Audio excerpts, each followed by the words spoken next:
একটা মেয়ে ৩ টে স্টেপে আপনা থেকে দূরে সরে যায়। ১ম এ সে আপনাকে নিজের মনের সব কথা খুলে বলবে। কিন্তু আপনি হয়তো ব্যাপারটাকে সিরিয়াসলি নেবেন না।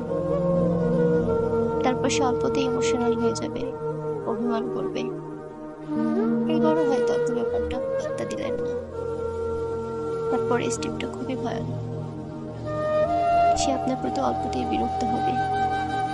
আপনাদের মধ্যে প্রচুর ঝগড়া হবে। একটা সময় পর সে একদম চুপ হয়ে যাবে। কোনো কিছুই পাত্তা দেবে না। আপনি ভাববেন সব ঠিক হয়ে যাবে আপনাদের মাঝে। কিন্তু না, হুট করে একদিন দেখবেন ছোট কোনো ব্যাপারে সে আপনাকে ছেড়ে চলে গেছে। আপনি ভাববেন কি হলো? কিন্তু উত্তর খুঁজে পাবেন না। তাই সময় থাকতে সময় মূল্য দিতে শিখেন।